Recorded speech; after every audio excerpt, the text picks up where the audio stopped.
என்னை தேடும் இறைவனே, உம்மை நாடி வருகிறேன். என்னை தேடும் இறைவனே, உம்மை நாடி வருகிறேன். ஆகஸ்ட் 14ஆம் நாள். இன்றைய தியானத்தின் தலைப்பு தீர்க்க தரிசனம். வாசிக்க வேண்டிய திருமறை பகுதி 1 தெசலோனிக்கேயர் 5வது அதிகாரம் 11ஆம் வசனம் முதல் 28வது வசனம் முடிய. தீர்க்க தரிசனம். தீர்க்க தரிசனங்களை அற்பமாய் எண்ணாதிருங்கள். 1 தெசலோனிக்கேயர் 5:20. தீர்க்க தரிசனம் என்றால் என்ன? இனி நடக்கவிருப்பவற்றை, குறிப்பாக ஆன்மீக தொடர்பான காரியங்களை முன்னறிந்து மக்களுக்கு கூறி எச்சரிப்பதே தீர்க்க தரிசனம். இத்தகைய ஆவிக்குரிய பெருங்காரியங்களை திருமறை முன்னுரைக்கிறது. முதலில் தேவன் ஆதியாகமம் 3:15 கிறிஸ்து பிறந்து சாத்தானின் தலையை நசுக்குவார் என்று கூறினாரே, அதுதான் முதல் தீர்க்க தரிசனம். அதன் பின் அவர் கன்னியின் வயிற்றில் பிறப்பார், உயிர்த்தெழுவார், அவரின் எலும்புகள் முறிக்கப்படாது, நமது பாவங்களுக்காக பாடுபடுவார் போன்ற அவரை பற்றிய அநேக காரியங்கள் தீர்க்க தரிசனமாக கூறப்பட்டுள்ளன. இப்படி ஒரு காரியம் நடைபெறும் முன் முன்னரைக்கப்பட்டு அது நிறைவேறினால் நம் விசுவாசம் பலப்படுகிறது அல்லவா?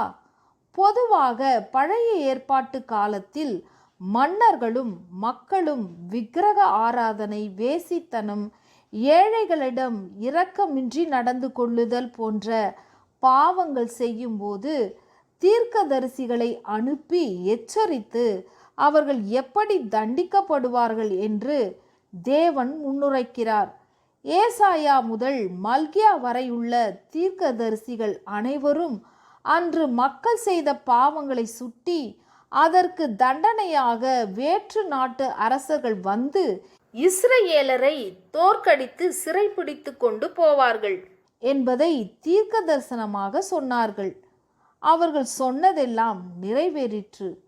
புதிய ஏற்பாட்டிலே இரகசிய வருகை, 2ஆம் வருகை, நியாய தீர்ப்பு, உபத்திரவ காலம், அந்தி கிறிஸ்து, 1000 வருட அரசாட்சி என்று இனி வரவிருக்கும் முக்கியமான நிகழ்ச்சிகள் பற்றி தீர்க்க தரிசனமாக சொல்லப்பட்டுள்ளது. இவற்றை விசுவாசிக்க வேண்டும். இதைத்தான் பவுல் அற்பமாய் எண்ணாதிருங்கள் என்கிறார். இவற்றை முக்கியமானவையாக கருதி விசுவாசித்தால்தான் நம்முடைய இலக்காகிய பரலோக ராஜ்யத்தை அடைந்து நித்திய வாழ்வு பெற முடியும். தீர்க்க தரிசனம் என்னும்போது இன்னொரு பொருளும் கொள்ள முடியும். 1 கொரிந்தியர் 14ஆம் அதிகாரத்தில் தீர்க்க தரிசனம் சொல்லுகிறவனோ மனுஷருக்கு பக்தி விருத்தியும் புத்தியும் ஆறுதலும் உண்டாக பேசுகிறான் என்று சொல்லப்பட்டுள்ளது. அதாவது சபை மக்களுக்கு பக்தி விருத்தி உண்டாக்கும் வகையில் தேவ செய்தி கொடுக்கப்பட்டாலும் அதுவும் தீர்க்க தரிசனம்தான். தீர்க்க நுட்பமான தெளிவான தரிசனம், அதாவது தெய்வீக வெளிப்பாடு, தீர்க்க தரிசனமாக திருமறையில் எழுதப்பட்டுள்ளது. நியாய தீர்ப்பை தயவு செய்து அற்பமாக எண்ணாதிருங்கள். அதற்கு உரிய அளவு முக்கியத்துவம் கொடுத்து உங்களை ஆயத்தப்படுத்திக் கொள்ளுங்கள். தேவ ஊழியர் ஜபத்துடன் ஆயத்தம் செய்து நம் ஆன்மீக வளர்ச்சிக்காக கொடுக்கும் தேவ செய்தியையும் அற்பமாக எண்ணாதீர்கள். அச்செய்திகள் நம் ஆன்மீக வளர்ச்சிக்கு மிக மிக அவசியம். அதே சமயம் சில ஊழியர்கள் தனி மனிதரின் வாழ்வில் என்ன நடக்கும் என்று ஜோசியம் சொல்கிறார்கள். 2018 2019 என்ன நடக்கும் என்று ஏதேதோ சொல்கிறார்கள். அவை நடக்குமா நடக்காதா? இவர்கள் சொல்வதால் அந்த காரியங்களை மாற்றிவிட முடியுமா என்றெல்லாம் சிந்தியுங்கள். இவை போன்ற தீர்க்க தரிசனங்களை அற்பமாய் எண்ணுங்கள். இவை கதைக்குதவாத பேச்சுக்கள். திருமறை தீர்க்க தரிசனங்களை தீர்க்கமாய் அறிந்து நம்மை தகுதிப்படுத்திக் கொள்வோம். திருமறை தீர்க்க தரிசனங்களை தீர்க்கமாய் அறிந்து நம்மை தகுதிப்படுத்திக் கொள்வோம். இரண்டாம் வருகை நியாய தீர்ப்பு என்றினி வருவதை சொல்கிறார் கேளும். இரண்டாம் வருகை நியாய தீர்ப்பு என்றினி வருவதை சொல்கிறார் கேளும்.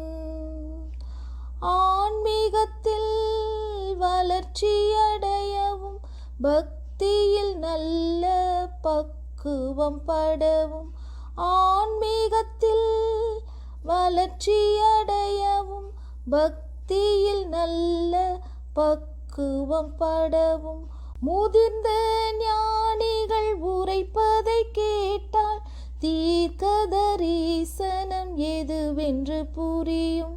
முதிர்ந்த ஞானிகள் உரைப்பதை கேட்டால் தீர்க்க தரிசனம் எதுவென்று புரியும்.